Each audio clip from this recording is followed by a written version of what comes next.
আল্লাহর কাছে ইব্রাহিম আলাইহিস সালাম, আয় আল্লাহ আপনি আমার একটা সন্তান দান করেন। ফাবাশশারনাহু বিগুলামিন হালিম, আল্লাহ রাব্বুল আলামিন সত্য এবং সুন্দর আদবওয়ালা একটা সন্তানের সুসংবাদ দান করলেন। ফালাম্মা বালাগা মাআহুস সায়া ক্বালা ইয়া বুনাইয়া ইন্নী আরা ফিল মানাম, যখন এই সন্তানটা হাঁটার উপক্রম হয়ে গেল, একটু বড় হলো, তখন ইব্রাহিম আলাইহিস সালাম ডাক দিয়ে বলে, ইয়া বুনাইয়া, হে সন্তান, ইন্নী আরা ফিল মানাম, আমি স্বপ্নে ঘরে দেখেছি, ইন্নী আন্নী আযবাহুকা ফানজুর মাযা তারা, আমি বাবা হে স্বপ্নে দেখেছি তোমাকে আমি জবাই করেছি, ফানজুর মাযা তারা, তোমার সিদ্ধান্ত কি? তখন দেখেন বাপের বেটা কি রকম বললেন, ক্বালা ইয়া আবাতি ইফআল মা তু'মার সাতাজিদুনি ইনশাআল্লাহু মিনাস সাবিরিন। ডাক দিয়ে বললেন, এ বাবা, ইফআল মা তু'মার, আল্লাহর পক্ষ থেকে আপনি যেমনটা আদেশ পেয়েছেন তেমনটাই করেন। সাতাজিদুনি, ইনশাআল্লাহ, ইনশাআল্লাহ আল্লাহ চাহে আপনি আমাকে পাবেন, মিনাস সাবিরিন, ধৈর্যশীলদের অন্তর্ভুক্ত। চিল্লায় বলেন সুবহানাল্লাহ। দেখেন ছোট্ট বাচ্চার ভেতরে বাবার কিরকম রিয়াকশন কথার। তিনি বললেন কুরবানি করবে, আর কি বলেন, কুরবানি করো, কোনো সমস্যা নাই, আপনি যদি আল্লাহর আদেশ হয়ে থাকে, নবীর স্বপ্ন হলো সত্য, সুতরাং মিথ্যা হতে পারে না, আল্লাহ চায় আমি কুরবানি হব, কোনো সমস্যা নাই, বাবা আপনি তাড়াতাড়ি আমারে করে ফেলেন। চিল্লায় বলেন সুবহানাল্লাহ। বাস, হযরত ইব্রাহিম আলাইহিস সালাম ছোট বাল্যকাল, তিনি একদিন বসে আছেন আর চিন্তায় বিভোর। যেই দুনিয়াটা একজন তো বানানেওয়ালা আছে, গাছের দিকে তাকায় বলে এই গাছটা একজন গেড়েছেন, বাড়ির দিক তাকায় বলেন এই বাড়িটাতে একজন বানাইছে, তো বানানেওয়ালা তো দুনিয়া যেগুলো দেখে এগুলোর মধ্যে আছে, তাহলে এই যে আসমান দেখতেছি, এই জমিন দেখতেছি, এই জমিন আসমান এগুলো বানানেওয়ালা একজন আছে, এই চিন্তা করে তিনি বিভোর। তো একদিন বসে আছে, বসে থাকার পর কোরআনুল কারীমের ভাষায় আল্লাহ রাব্বুল আলামিন বলেন, ফালাম্মা রাআল কমারা বাযিগান ক্বালা হাযা রাব্বি ফালাম্মা আফালা ক্বালা লাইন লাম ইয়াহদিনি রাব্বি লাকুনান্না মিনাল কওমিদ দাল্লিন ফালাম্মা রাআ আশ-শামসা বাযিগাতান ক্বালা হাযা রাব্বি হাযা আকবার ফালাম্মা আফালাত ক্বালা ইয়া কওমি ইন্নী বারীউম মিম্মা তুশরিকুন। একদিন হযরত ইব্রাহিম আলাইহিস সালাম বসে আছেন, এমত অবস্থায় চন্দ্র উঠল। ইব্রাহিম আলাইহিস সালাম চন্দ্রের দিকে তাকায় বলে, হায় হায়, এত সুন্দর চন্দ্র, হতে পারে তিনি আমার রব, তিনি হয়তো আসমান বানাইছেন, জমিন বানাইছেন, তিনি আমার রব। ইব্রাহিম আলাইহিস সালাম চিন্তা করতেছেন, হঠাৎ করে দেখে যখন রাত গভীর হয়ে গেল, রাত এক পর্যায়ে চলে গেল, এই চন্দ্রটাও চলে গেল। তখন ইব্রাহিম আলাইহিস সালাম বললেন, এমন আমার রব হতে পারে না যিনি নিজেই নিজেকে ঠিক রাখতে পারে না। তখন তিনি এটা নিশ্চিত হলেন, না, এটা আমার রব হতে পারে না। এরপর সকালবেলা তিনি আবার বসে আছেন, দেখলেন ফালাম্মা রাআ আশ-শামসা বাযিগাতান ক্বালা হাযা রাব্বি হাযা আকবার। সকালবেলা যখন সূর্য উদিত হলেন, চন্দ্র ছিল ছোট, সূর্যটা আরো বড়, দেখতেও সুন্দর। তিনি সূর্যের দিকে তাকায়া বললেন, হায় হায়, এত সুন্দর সূর্য, হতে পারে তিনি আমার রব, তিনি আমার বড় রব। এই চিন্তা করতে ইয়াকিন করলেন তিনি রব। সন্ধ্যাবেলায় দেখলেন এই সূর্যটা আমার নিজেকে অস্তিত্বকে ঠিক রাখতে পারল না। তিনি আবার মনে মনে বললেন, না না, তিনি রব হতে পারেন না, যদি তিনি রব হতেন তাহলে তো নিজেকেই নিজে আগে ঠিক করতেন। চিল্লায়া বলেন ঠিক কিনা? এরপর তিনি বললেন, ইন্নী ওয়াজ্জাহতু ওয়াজহিয়া লিল্লাযী ফাতারাস সামাওয়াতি ওয়াল আরদা হানিফাও ওয়া মা আনা মিনাল মুশরিকিন। সুবহানাল্লাহ। এরপর তিনি বললেন, তিনি কোনোদিন রব হতে পারে না, সূর্য রব নয়, চন্দ্র রব নয়, রব তো আমার তিনি, যিনি আসমান বানাইছেন, জমিন বানাইছেন। হানিফা, আমি ওই আল্লাহ একনিষ্ঠ, ওই আল্লাহকে উপর আমি ঈমান আনিলাম, এবং আনা মিনাল মুসলিমিন, এবং আমি মুসলমানদের মধ্যে অন্তর্ভুক্ত হয়ে গেলাম। সুতরাং যারা এখন আমরা ওই ইব্রাহিম নবীর সন্তান আছি, যারা আমরা নিজেকে মুসলিম দাবি করি তাদের ভেতরে এটা বদ্ধমূল থাকতে হবে যে যদি আমরা নিজেকে মুসলিম দাবি করি তাহলে তার কাছে দুনিয়ার আর কোনো কিছু বড় হতে পারে না। চিল্লায় বলেন ঠিক কিনা? যে কিছু আল্লাহর বিরুদ্ধে আসবে তাকে আমরা ফালায়া দেব। ওই সময়ের দেখেন অবস্থাটা কি ছিল, ভালো মতো বুঝেন। নমরুদের রাজত্ব চলতেছে মারাত্মক লেভেলের, যে কিছু বলে তাকে হত্যা করে ফেলে। এই সময় তিনি বললেন আমি মুসলিম, আমি নমরুদকে মানি না। এই খবর চলে গেল নমরুদ মহোদয়ের কাছে। নমরুদ মহোদয়, আপনার ঘরেতে আগুন লাগে, কি হয়েছে? ইব্রাহিম আজরের ছেলে, না বাবার নাম ছিল আজর, আজরের ছেলে ইব্রাহিম, তিনি আপনাকে রব বলে না, তিনি আরেকজনকে রব মানেন। ডাকো ইব্রাহিমকে। ইব্রাহিম কোথায়? ইব্রাহিমকে ডাক দেওয়া হলো। ইব্রাহিম আলাইহিস সালাম চলে আসলেন, এসে বললেন কি বলতেছো তুমি? তুমি বলো আমি এদের রব নয়, তোমার রব নয়। না, আপনি আমার রব হতে পারেন না। কেন আপনি আমার রব হবেন? আপনি আমার রব হতে পারেন না। নমরুদ রাগান্বিত হয়ে গেলেন, কি বলো, তোমার রব কি পারে আর আমি কি পারি না? তিনি বললেন আমার রব যা পারে তুমি তার কিছুই পারো না। চিল্লা বলেন ঠিক কিনা? তিনি বললেন আমার রব তো এমন রব যে রব একজন মানুষকে মৃত্যু দিতে পারে, যে রব একজন মানুষকে জীবিত করতে পারে। এই কথা শুনে নমরুদ মুস্কি মুস্কি হেসে বলে ঠিক আছে, তোমার রব এমন রব, আমিও তো তেমন রব। কেমন রব? যে তোমার রব জীবন দিতে পারে, তোমার রব মৃত্যু দিতে পারে, আমিও জীবন দিতে পারি, আমিও মৃত্যু দিতে পারি, দেখবা? কয় ঠিক আছে দেখাও। প্রহরীকে ডাক দিয়ে বলে প্রহরী যাও দুইজনকে ডাক দাও। দুইজনকে ডাক দিয়ে সামনে নিয়ে আসা হলো। একজনকে হুকুম দিয়ে বললেন যাও জল্লাদ তুমি একজনকে খুন করে ফেলো, একজনকে দুনিয়ার থেকে চিরবিদায় করে দাও। আর জল্লাদ সাহেব আপনি একজনকে ছেড়ে দাও। জল্লাদ সাহেব একজনকে খুন করে ফেললো আর একজনকে ছেড়ে দিল। এবার নমরুদ ইব্রাহিমকে ডাক দিয়ে বলে দেখো, তুমি বলেছিলা যে তোমার রব জীবন দিতে পারে, মৃত্যু দিতে পারে, আমিও তো এই দুইজন ব্যক্তির মধ্যে একজনকে জীবন দিলাম আর একজনকে মৃত্যু দিলাম। যেন বলেন নাউজুবিল্লাহ। ইব্রাহিম আলাইহিস সালাম বললেন ঠিক আছে, তুমি খুব ভালো পারো, এবার একটা কাজ করে দেখাও, যাকে তুমি মেরেছিলা তুমি তাকে জীবিত করো। লাগছে নি ব্যাস? লাগছে নি ব্যাস? বলে হায় হায়, এটা তো আমার ক্ষমতা নাই। বুঝতে পারছেন যে আমার ঘরে আসলে আগুন লেগে গেছে। ইব্রাহিম আলাইহিস সালামের কথা শুনে বুঝতে পারছেন না এর সামনে টেকা যাবে না। সকল প্রহরীকে ডাক দিয়ে বললেন কি করা যায়? উপাস থেকে শয়তান ধোঁকা দিচ্ছে, তুমি একে হত্যা করে ফেলো। তখন নমরুদ চিন্তা করলেন স্বাভাবিক মৃত্যু ইব্রাহিমকে দিলে হবে না, এমন মৃত্যু দিতে হবে যে মৃত্যুর কারণে সকলের মাঝে এর একটা প্রভাব পড়ে, যে মৃত্যু সকলেই দেখে চিন্তা করে আর কোনোদিন নমরুদের সঙ্গে কেউ বাহাদুরি করতে পারবে না। সুতরাং তোমরা দীর্ঘদিন যাবৎ যত প্রকার কাষ্ঠ আছে সব কাষ্ঠগুলো এক জায়গায় করো, এক জায়গায় করে এর মধ্যে আগুন লাগাও। এই আগুন লাগায়া আগুন এমনভাবে আগুনকে প্রজ্বলিত করো যেখানে ইব্রাহিমকে ফালাবো, সঙ্গে সঙ্গে ইব্রাহিম দুনিয়ার থেকে চিরবিদায় নিয়ে চলে যাবেন। জোরে বলেন নাউজুবিল্লাহ। যেই কাজ যেই কথা সেই কাজ। সকলে মিলে কাষ্ঠ একসঙ্গে করলো, আগুন লাগায় দিল। দীর্ঘ ঘটনা।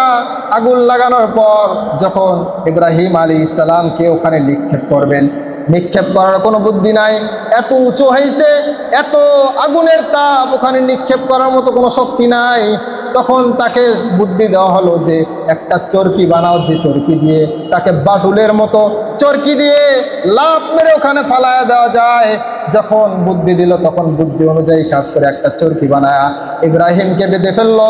সব মানুষকে ডাকে বলল আজকে ইব্রাহিম নমরুদের বিরুদ্ধে যাওয়ার কারণে ইব্রাহিমকে দুনিয়ার থেকে চিরবিদায় দেওয়া হবে, তোমরা সকলে আসবা, সকলে নিজ চোখে ইব্রাহিমের মৃত্যুকে দেখবা।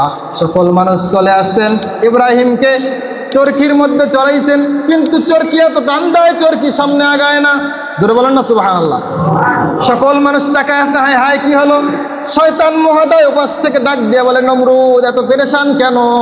কয় সব কিছু তো রেডি, কিন্তু ইব্রাহিমকে তো আগুনের মধ্যে ফালাইতে পারতেছি না।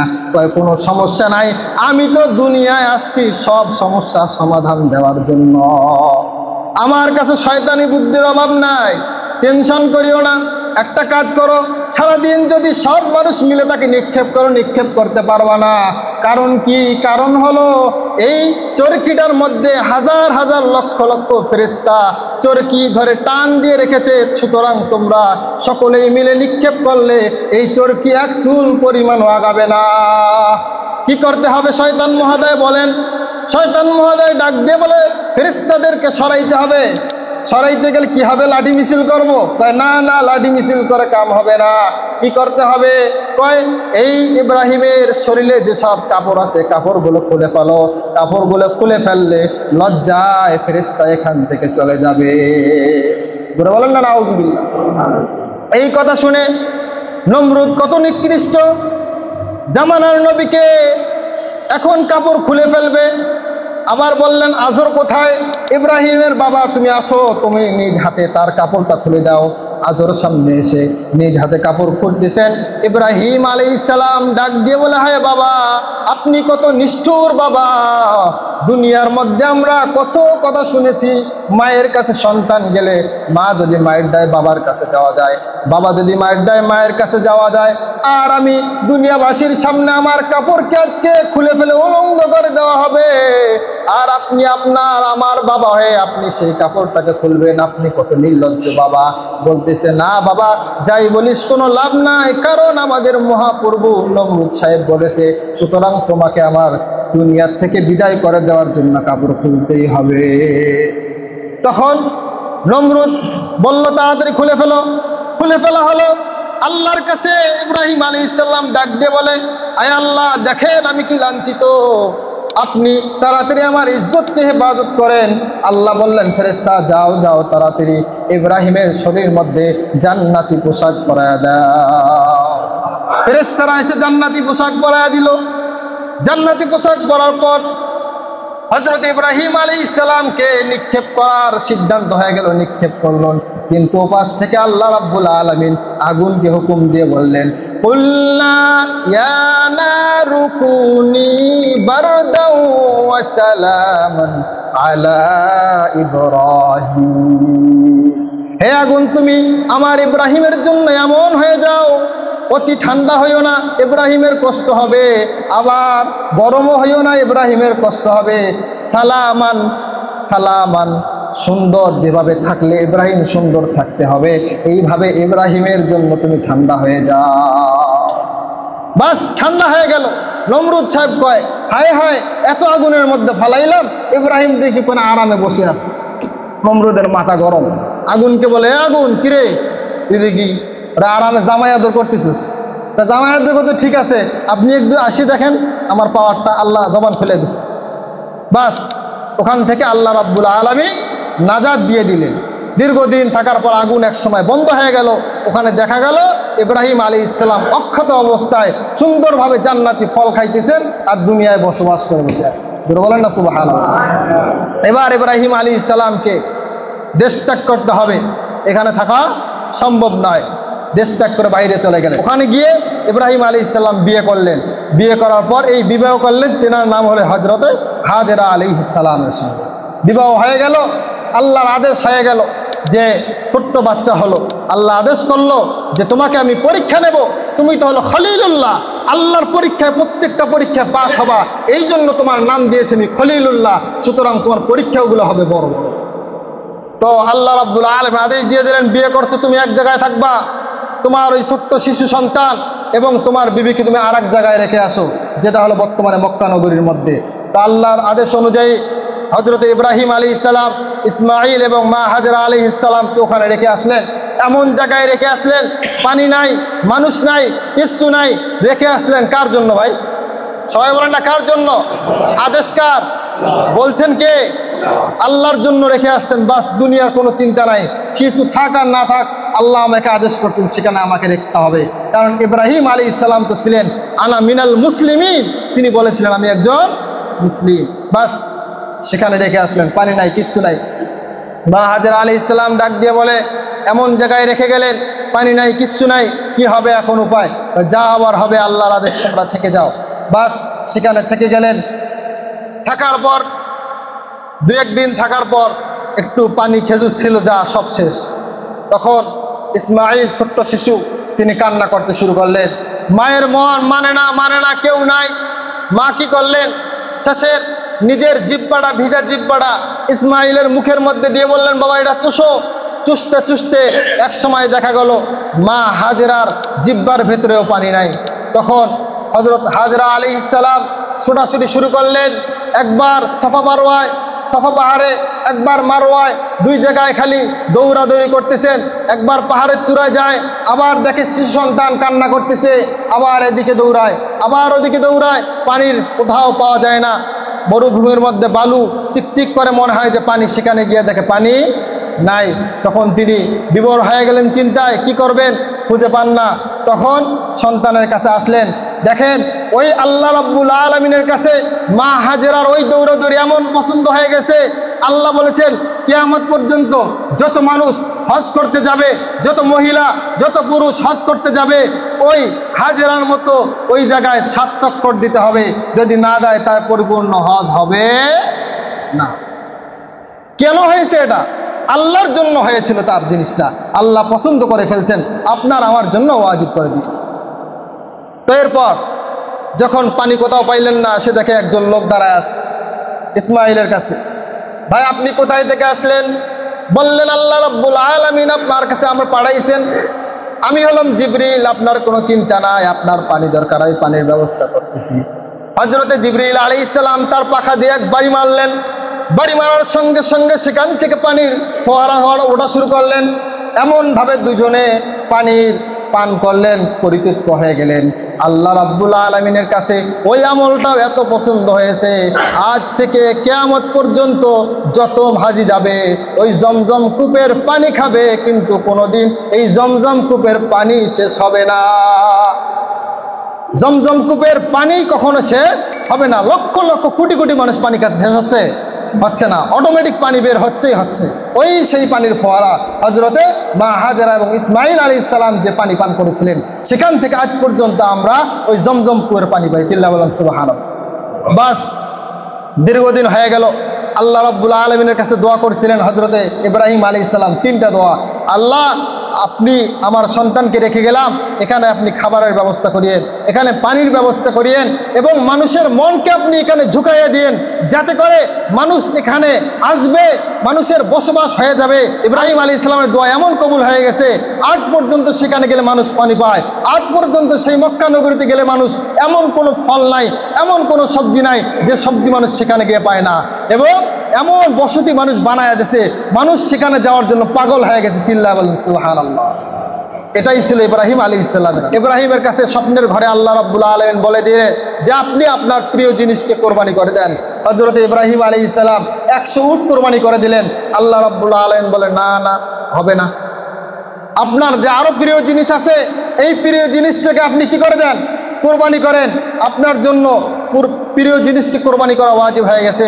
হযরত ইব্রাহিম আলাইহিস সালাম চিন্তা করলেন, আমার কাছে প্রিয় জিনিস যদি দুনিয়ায় থাকে, সন্তান আছে, যে সন্তানকে আল্লাহর আদেশে ছোট্টবেলায় রেখে এসেছি, সুতরাং আমি চাই যে আল্লাহর কাছে আমি এই সন্তানকেও যদি প্রয়োজন হয়, এই সন্তানকে কোরবানি করে দেব। হযরত ইব্রাহিম আলাইহিস সালাম চলে আসলেন মক্কা নগরীতে। এসে দেখেন অনেক মানুষ, খাবারের অভাব নাই, পানির অভাব নাই। ছোট্ট ছোট বাচ্চাদেরকে ডাক দিয়ে বলে যে তোমরা কি ছোট্ট একটা শিশু ইসমাইলকে চেনো? বলে হ্যাঁ চিনি, ছোট্ট একটা বাচ্চা তো আছে। কেমন? তাই সে তো তার আচরণ এমন যে আমরা খেলি, সে খেলে না, আমরা বিভিন্ন গল্প গুজবে লিপ্ত হই, সে লিপ্ত হয় না। তখন হযরত ইব্রাহিম আলাইহিস সালাম সেখানে গিয়ে বলেন, বাবা আসো, দেখেন আপনি নিজের সঙ্গে মিলে দেখেন ছোট্ট বাচ্চাকে রেখে এসেছে। ওপাশ দিয়ে আল্লাহ বলছেন যে কোরবানি করতে হবে। এবার সন্তানের কাছে আসছে, এসে তো দরকার ছিল 2-4 দিন সন্তানকে কাছে রাখা, না? সন্তান ঢাকায় থেকে আসলে মা কি করে, বাবা 2-4 দিন আমার অন্তরের কাছে থাক, বাইরে কোথাও যাস না। কিন্তু আদেশ আল্লাহ। হযরত ইব্রাহিম আলাইহিস সালাম একনিষ্ঠ হয়ে সন্তানের কাছে চলে গেলেন, বাবা তুমি রেডি হও, তোমাকে নিয়ে আত্মীয় বাড়ি বেড়াতে যাও।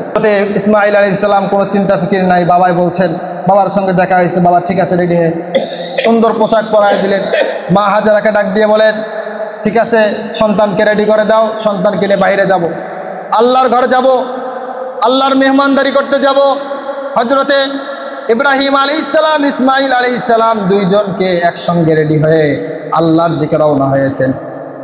পাহাড়ের চূড়ার মধ্যে গেছেন। যাওয়ার পর সেটাই আল্লাহ রাব্বুল আলামিন বলেছেন, ওয়াকালা ইন্নী যাহিবুন ইলা রাব্বি সায়াহদিন রব্বি হাবলি মিনাস সালিহিন। ফাবাশশারনাহু বিগুলামিন হালিম। বৃদ্ধ বয়সে আল্লাহর কাছে ইব্রাহিম আলাইহিস সালাম, আয় আল্লাহ আপনি আমার একটা সন্তান দান করেন। ফাবাশশারনাহু বিগুলামিন হালিম। আল্লাহ রাব্বুল আলামিন সত্য এবং সুন্দর আদবওয়ালা একটা সন্তানের সুসংবাদ দান করলেন। ফালাম্মা বালাগা মাহুস সায়া ক্বালা ইয়া বুনাইয়া ইন্নী আরা ফিল মানাম।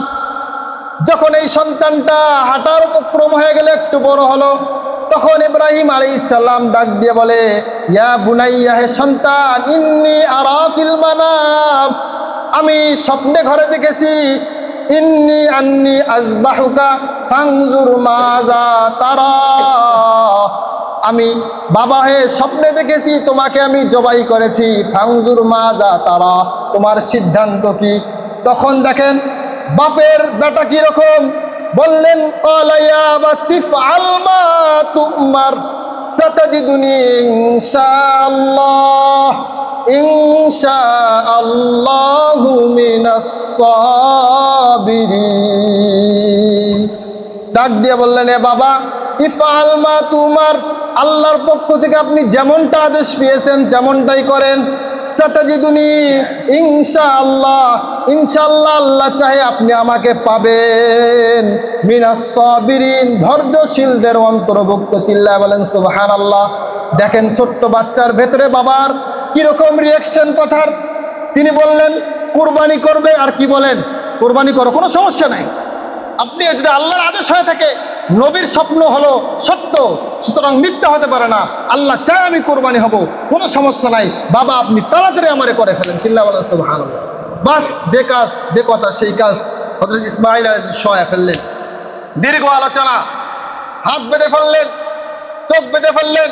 বাবাকে ইসমাঈল ডাক দিয়ে বলে, বাবা আজকে দুনিয়ার সকল মানুষ সাক্ষী হয়ে যাবে কিভাবে বাবা সন্তানকে মৃত্যুর মুখে ঢেলে দেয়, আর আপনি আমার বাবা হয়ে আপনার মনে আগ্রহ, আমার প্রতি মায়া জন্মিতে পারে, এই জন্য একটু ভালো করে আমার হাতটা বেঁধে নেন, চোখটা ভালো করে বেঁধে নেন। আপনার চোখের সঙ্গে যেন আমার চোখটা না মিলে যায়, আমার হাতটা যেন আপনার গায়ের সঙ্গে না লাগে, আমার পাটা যেন আপনার সঙ্গে না লাগে, সুতরাং ভালো করে বেঁধে নেন। ইসমাঈল আলাইহিস সালামের ঈমান দীপ্ত কথা শুনে ইব্রাহিম আলাইহিস সালামের ভিতরে সাহস আসলেন। বললেন, ঠিক আছে বাবা, তোমাকে বেঁধে ফেললাম। বেঁধে ফেলা হলো। আর বলা হলো, বাবা আপনি তো ঘর থেকে জেনেই নিয়ে আসছেন, মাকে একটু বলতেন। বলে, তোমার মাকে যদি বলতাম তোমার মা সহ্য করতে পারত না, এই জন্য তোমার মাকে বলি নাই। বাস শোয়া ফেলছেন। আল্লাহর পক্ষ থেকে দেখতেছেন আমার খলিলুল্লাহ তার নিজের সন্তানকে কোরবানি দিবেন, আল্লাহ সব দেখতেছেন। আল্লাহর কথা চিন্তা করে শোয়া ফেলছেন। কাকে কোরবানি দেবে? সন্তানকে দেবে। কে দিবে? বাবাই দিবে। কার জন্য দিবে? জোরে বলেন না, কার জন্য দিবে? আরো জোরে বলেন, কার জন্য দিবে? কাকে কোরবানি দিবে? সন্তানকে। কে কোরবানি দিবে? বাবাকে। কার জন্য দিবে? আল্লাহর জন্য। বা সিদ্ধান্ত হয়ে গেল, কোরবানি হয়ে যাবে। ছুরি চালাইতেছে, ছুরি চালাইতেছে জোরে ছুরি, কিন্তু ছুরি ইসমাইলের গলা কাটে না। চিল্লা বলেন সুবহানাল্লাহ। বাবাই চিন্তা করলো, মনে হয় ছুরিটা ভোতা হয়ে গেছে। বাবাই ছুরিটা নিয়ে পাথরের মধ্যে নিক্ষেপ করছে, সঙ্গে সঙ্গে পাথর দ্বিখণ্ডিত হয়ে গেছে, কিন্তু ইসমাইলের গলা দ্বিখণ্ডিত হয় না। আল্লাহ রাব্বুল আলামিন বলে, দেখ জিবরাইল, আমার খলিলুল্লাহ পরীক্ষার মধ্যে কিভাবে পাশ হয়ে গেছে। যা যা তাড়াতাড়ি যা, তাড়াতাড়ি গিয়ে একটি দুম্বা ইসমাইলের জায়গায় ফালায়া দে, তাহলে কি হবে, আমার খলিলুল্লাহ পাশ হয়ে যাবে, আর দুনিয়াবাসীর জন্য একটা পশু কুরবানি করা ওয়াজিব হয়ে যাবে। তখন কি হয়ে গেল, এই জিবরাইল আলাইহিস সালাম তাড়াতাড়ি এসে একটা জান্নাতি দুম্বা এসে সেখানে ইসমাইলের জায়গায় দিয়ে দিলেন। আর আল্লাহ রাব্বুল ফেরেশতা ডাক দিয়ে বলেন, আল্লাহু আকবার, আল্লাহু আকবার। ইব্রাহিম আলাইহিস সালাম বলেন, লা ইলাহা ইল্লাল্লাহু, আল্লাহু আকবার। তখন বললেন, ওয়ালিল্লাহিল হামদ। সবাই বললেন, আল্লাহু আকবার, আল্লাহু আকবার। লা ইলাহা ইল্লাল্লাহু, আল্লাহু আকবার, আল্লাহু আকবার, ওয়ালিল্লাহিল হামদ। আল্লাহু আকবার, আল্লাহু আকবার। লা ইলাহা ইল্লাল্লাহু, আল্লাহু আকবার, আল্লাহু আকবার, ওয়ালিল্লাহিল হামদ। ইব্রাহিম আলাইহিস সালাম তাকায়া দেখে সন্তানের জায়গায় ঠিক আছে, এই পাশ দিয়ে একটা জান্নাতি দুম্বা কোরবানি হয়ে গেছে। বাস সেখান থেকে আল্লাহ আদেশ করলেন যে এই জিলহজ মাসে এই 3 দিন প্রত্যেকটা মুসলমানের জন্য যারা সাধ্য অনুযায়ী সাধ্য রাখে তাদের জন্য কোরবানি করা ওয়াজিব। তাহলে বুঝতে পারলেন কোরবানি কোথায় থেকে আসছে? আদম আলাইহিস সালাম থেকে। আমাদের কোরবানি কোথায় থেকে? ইব্রাহিম এবং ইসমাঈল আলাইহিমাস সালামের কাছ থেকে। আল্লাহ রাব্বুল আলামিন আমাদের সকলকে এই ইব্রাহিমের যে তাকওয়া, এই তাকওয়া অর্জন করার তৌফিক দান করুন। সকলে বলেন আমিন।